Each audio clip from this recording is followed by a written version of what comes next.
Letters from Christopher, The Tragic Confessions of the Watts Family Murders by Cheryln, Cadle. Introduction.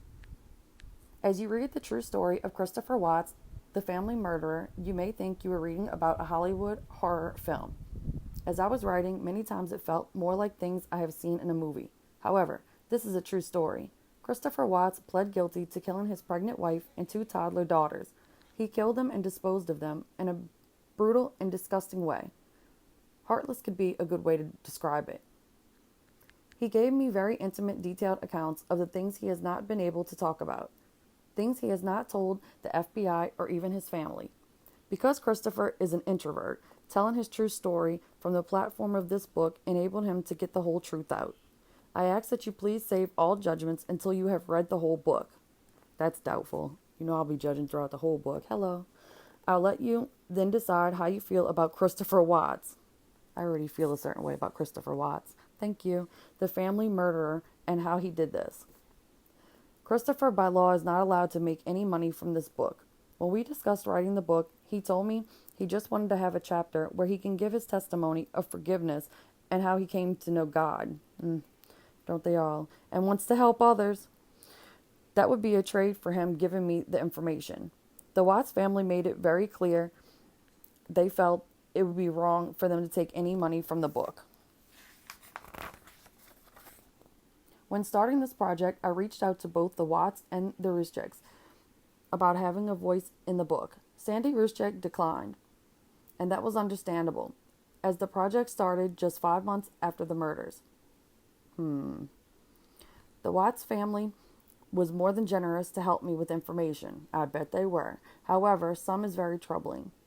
I want you, my dearest readers, to understand I try to write this book as unbiased as possible. What happened to Shanann, her baby boy, and her 2 beautiful daughters is the most horrible of tragedies possible. None of them deserved any of this. The 3 children were pure souls that had nothing to do with what preceded the murders. Shanann was a wonderful mom and a trusting wife. Their marriage may have been going through rough times, but she certainly did not deserve what happened. As horrific as the murders were, the fact that they were murdered by their husband and father, whom they trusted, is unconscionable. This book is my account based on extensive research of what led up to and during the murders, and what has transpired since. 5 lives, including Christopher's, all needlessly taken, and the immense pain of many other lives touched by this tragedy. My information for this book was given to me by Christopher himself, along with his family and some friends. My goal is to tell this travesty with the utmost respect to Shanann, Bella, Celeste, baby Nico, and all family members involved. She spelled baby Nico's name wrong, I believe.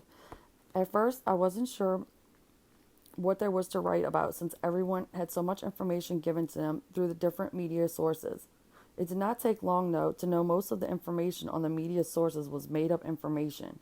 Soon I was hearing some very dark and interesting things that Christopher had not shared with the authorities.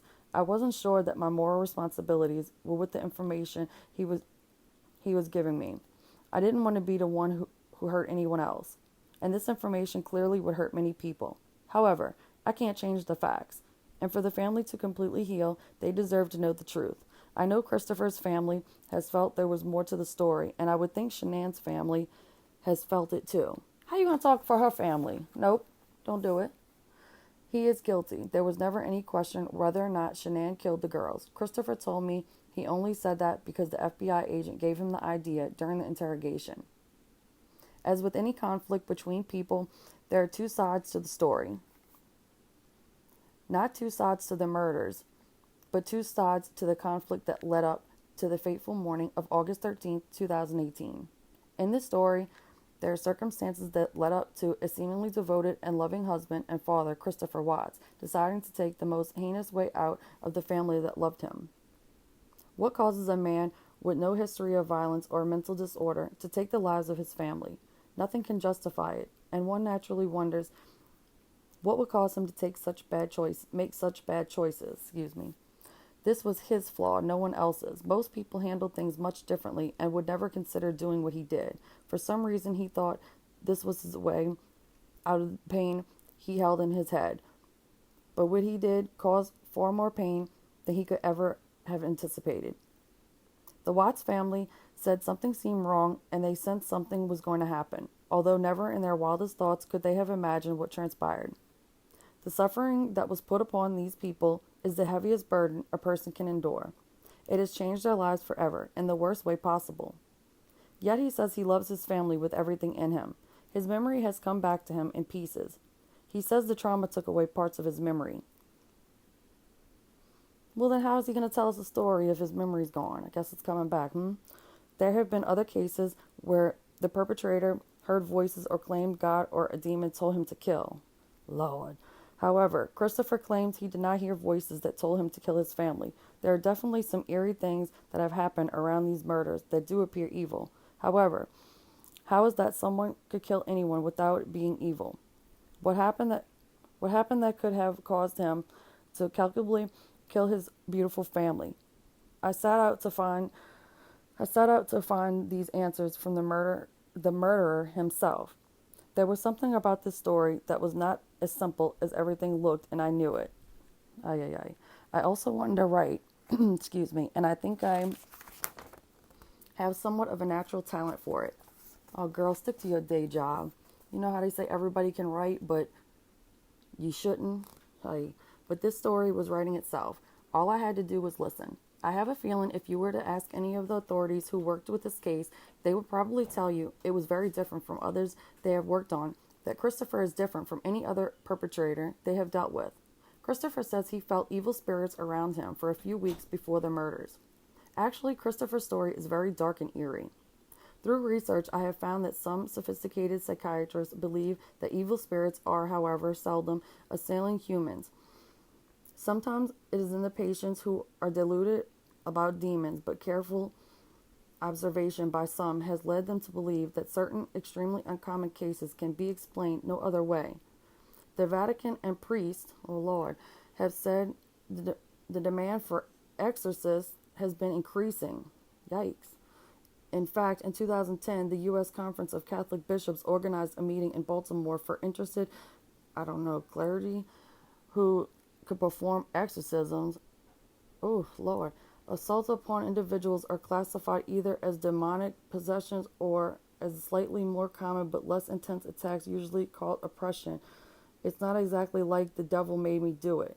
Good Lord. There are many true crime junkies that take all of this very seriously. Hey, and it all makes sense that people would hate someone who could turn on his family and kill them all in cold blood. No one really gives a criminal like this a chance. Nope. No one wants to hear excuses. Nope. They just want the truth. And in detail. Yep. I have that. I doubt it. I found it interesting, though, that Christopher does not give excuses. He owns up to what he has done, but tells me he knows he wasn't himself. He has never talked about insanity, just the darkness he felt that came over him. On August 13, 2018, the horrific crime was committed by 33-year-old Christopher Watts. He annihilated his entire family, his pregnant wife Shanann, only 34 years old, his 4-year-old daughter Bella, and 3-year-old Celeste. It would seem the very last thing on Shanann's mind would have been that her gentle and loving husband would be capable of killing his family. However, evilness seemed to hover over the house that was once so full of love and laughter, as those inside were enjoying their lives. What seemed to be a normal family living in this beautiful home had secrets that were hidden in the mind of the man who was living there with his family. As he took a mistress, he didn't feel there was still room for his family. Ugh.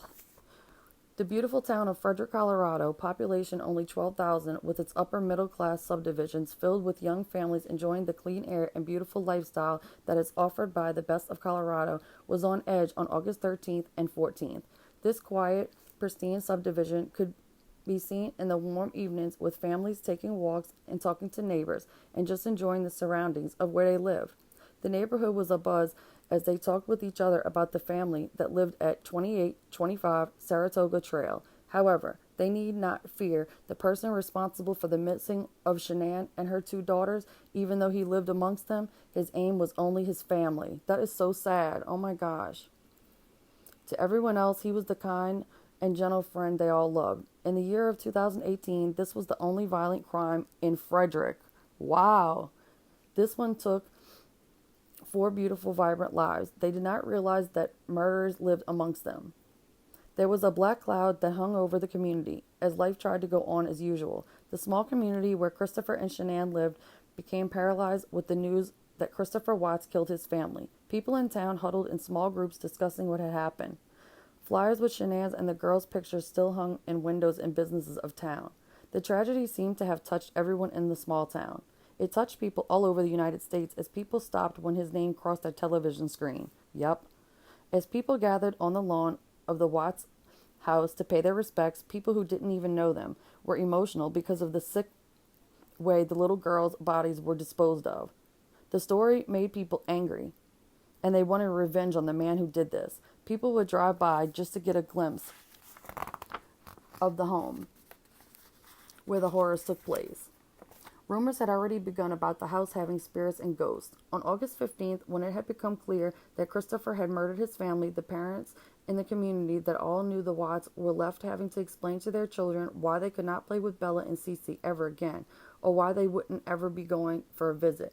Having to answer questions like, what is dead, and where is heaven, and why did Bella and Cece's dad hurt them? Even the parents had their own set of questions of how their friend they had to dinner last week could possibly do something like this. Some of them have even allowed him to watch their children while enjoying parties at the Watts home. All of their friends loved Christopher and thought he was one of the nicest, most gentle individuals you could ever meet.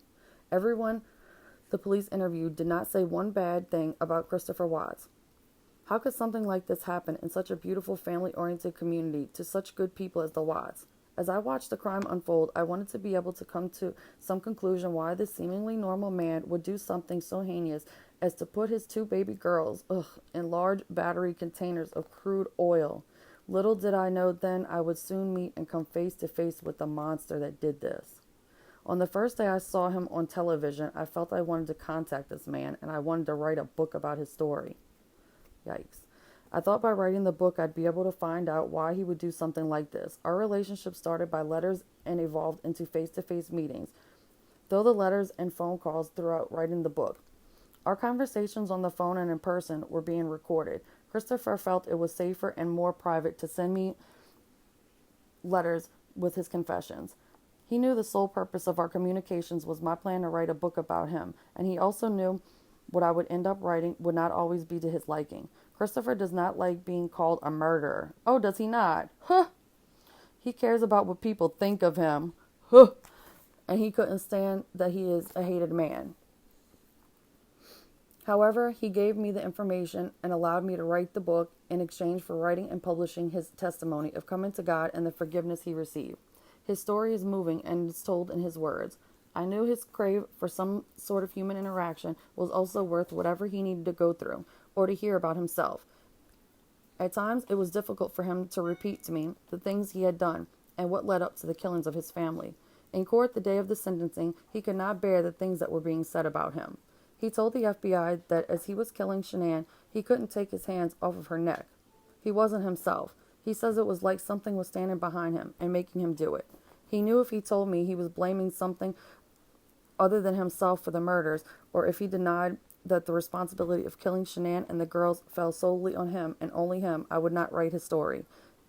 He is completely adamant the hands that killed his family were being held tight against his victims and would not allow him to stop. A person does not lose the ability to choose one's own free will, and make choices. His crime is made up of several choices, all of them wrong. This story captured attention from literally millions of people. The internet was full of YouTubers, Facebook posts, television, and newspaper updates. Still today, 9 months later, there is something new on YouTube, posted about his case almost every day. When I saw the interview on the front porch of Christopher's home the day after the murders, his desperate plea for Shanann and the girls to come home screamed guilt. His body language, the way he would smile or smirk, gave the appearance he was almost relieved of something. It was so clear to almost anyone that was watching that authorities need look no further. Evidently, the police felt the same way because they never looked for anyone else. It clearly was a front to cover up what really happened. Begging for his family to come home when he knew they couldn't come home makes one wonder if the way he was acting meant he thought he could get away with the killing of his family. He says on that morning when he gave the interview on the front porch, he did not have much memory of the details of what happened. He knew he had killed his family. He just couldn't remember all of the circumstances surrounding it. The cocky way in which he acted in front of the camera was just a cover-up for the nerves he was feeling. Christopher now says he doesn't remember much about that day on the porch and giving the interview. Well, then how's he going to remember to tell us everything that's the truth? He has been told about it and does not understand why he would have acted that way. He told the authorities that at the time that nothing made sense to him. He holds to that still today. Christopher has said the circumstances of the murders have come back to him in pieces, and since that was just the next morning after the murders, he was so traumatized, give me a break, that he couldn't remember much about the murders. Is this because he was insane or just didn't? My mom says whatever. Is this because he was insane or just didn't want to remember to the point his brain shut down? When a person experiences a traumatic event, adrenaline rushes through the body and the memory is imprinted into, I don't know what this is, limbic system. Consequently, after trauma, the brain can easily be triggered by sensory input. Reading normal circumstances is dangerous. Even his father-in-law in the sentencing called him an evil monster. Whether it is true or not, only Christopher knows. I'm sick of this lady with the Christopher business. Many do not believe he couldn't remember. That's right, I'm one of those. Yeah. Yet, even though self-induced, he did suffer from tremendous trauma. Girl, bye. So this is where I step from a normal life into the life of the insane. No, he ain't insane. This author is something else. I never had an interest in anything like this before, and I was being warned that hearing all of the atrocities of a murderer, especially one with very small children, can mess with my psyche. That warning was very correct. I myself had to have counseling after listening to the deep details of this case. I found myself not able to sleep many nights, and when sleep did come, I would dream about the case.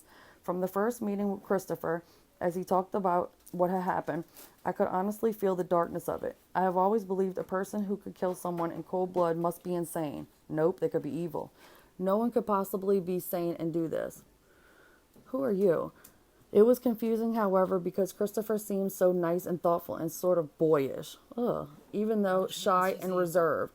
It did not take long for him to start opening up to me. I don't think I had prepared myself for what I was about to hear. Okay, y'all, that was the introduction, and then I'm going to start on Chapter 1. Chapter 1 is Crossing into the Unknown, and it says, out of suffering have emerged the strongest souls, the most massive characters are seared with scars. Okay. I took a deep breath before writing my first letter to Christopher, fully aware I was about to step into something like I had never seen or heard before. I knew life would not be the same for a very long time, if forever. When you hear the account play by play from the murderer himself, it does not, it does something to you. Soon I could see that the only thing more surreal than writing a family murderer is reading the letters he writes you back. Okay, this is supposed to be the letter that the author wrote to him. Okay, February 10th, 2019. It says, Dear Mr. Watts. This is Cheryln Cadle writing him. Hello, my name is Cheryln Cadle, and I am writing to you to talk to you about your case. I have been following your story since the day it all happened. Let me just say, the crime was horrific. So I'm not writing to tell you how wonderful you are or that I want to be pen pals. I do not usually follow these sorts of things, but seeing you on the front porch of your house that morning giving the interview, I knew you were in for quite a journey ahead. I have to tell you, the interview screamed guilty. I sense also by now you must have great remorse and probably have confessed to God all of the sins that have been committed. I know you are sentenced to prison for the rest of your life, yet I feel your life still holds some purpose. No, it don't. If you allow, I'm sure God can still use you to make a difference in other people's lives. I would love to tell your story of redemption, and I think in the long run, it could help you. I think also it would help your family and Shanann's family. Don't be speaking on Shanann's family, for the truth to be totally told.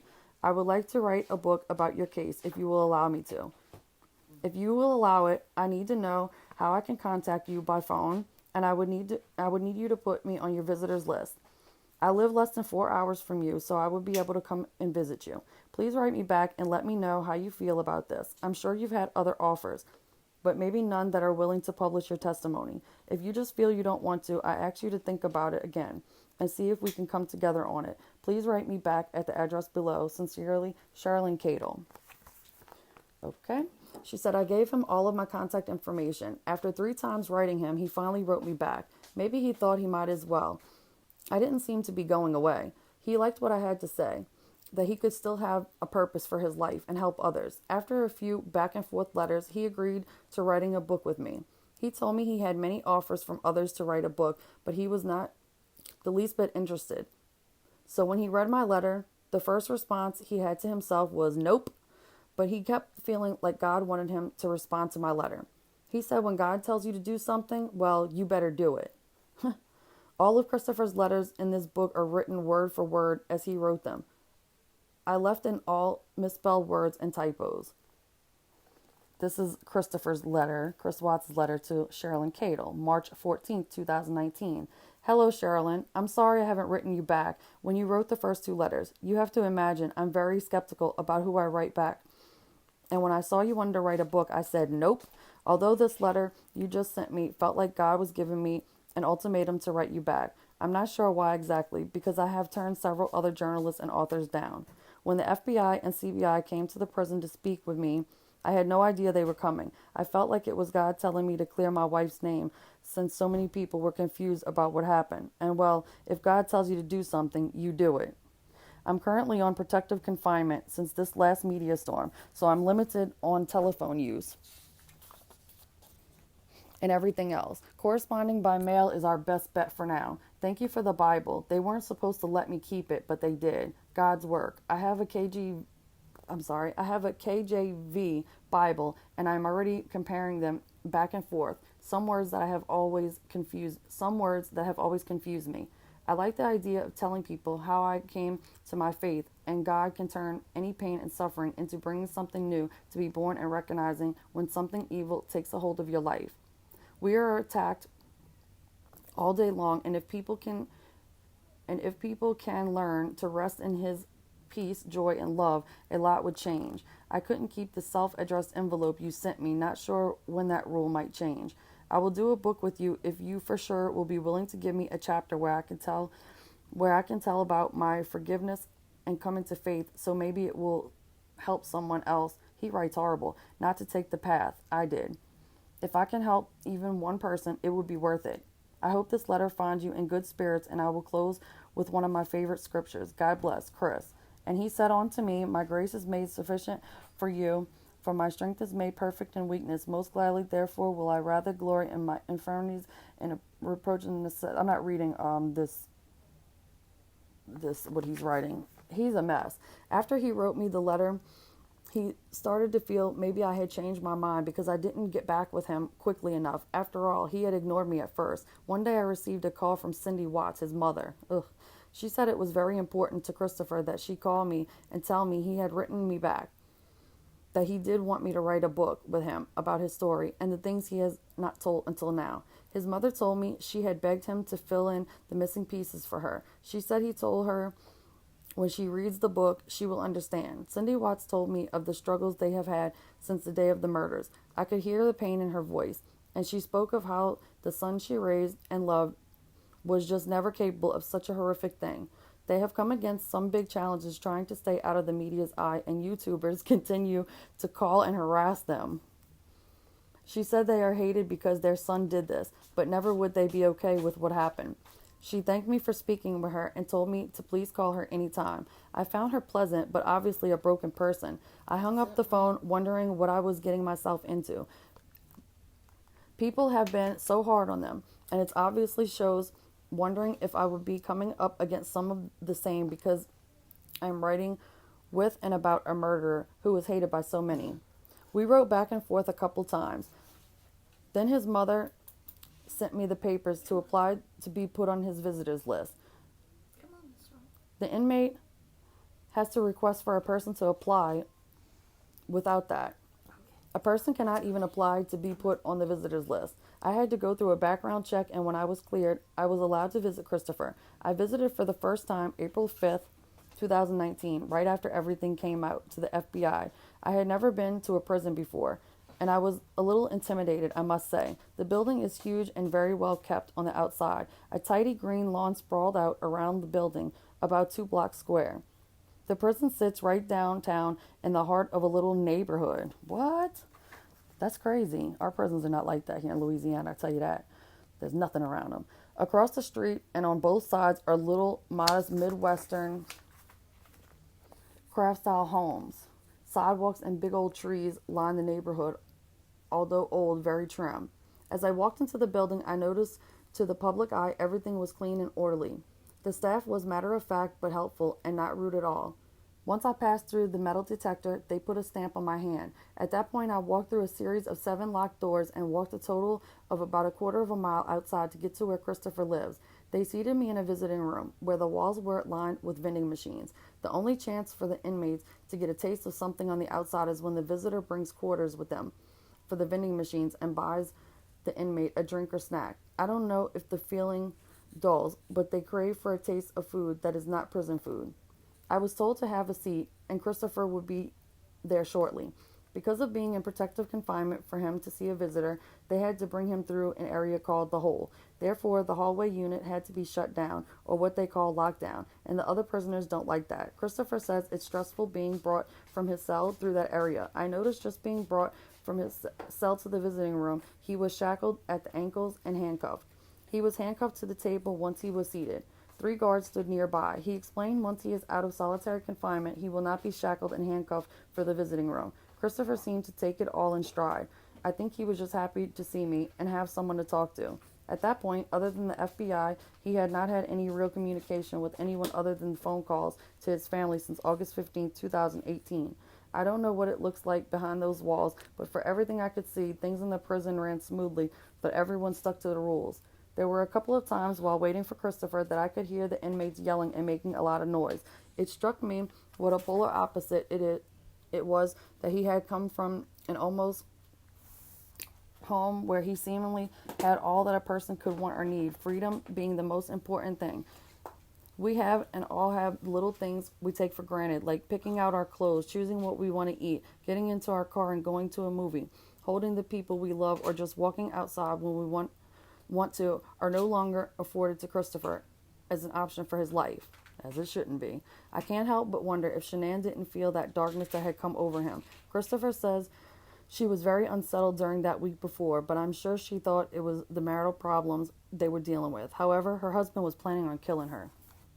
When I first met Christopher, the only thing that was recognizable was his voice. He looked absolutely nothing like he did during the interview on his porch or during the sentencing. During the sentencing, he looked on through shuttered eyes, looking as angry, as a person could, yet still hanging on to himself. He said later he just wanted to run and bang his head against the wall. That day at the prison, I could tell he has been through a lot. He gives account later in the book some of the things he has gone through. He immediately explained when the FBI came to the prison to meet with him on February 18, 2019, they did not tell him they were coming intentionally.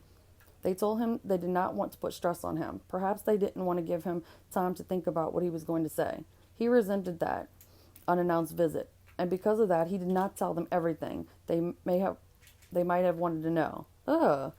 He had already pled guilty, was in prison for the rest of his life, and really didn't owe them anything. Wow. What was to tell me not to change anything legally or make a difference in his conviction, but some of it will hurt the people who love Shanann and his girls.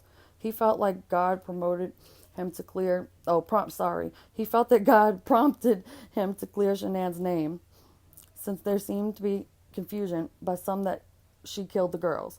He said something hard for him to deal with is blaming her for the killing of the girls. Yeah, because he said that. He blamed her.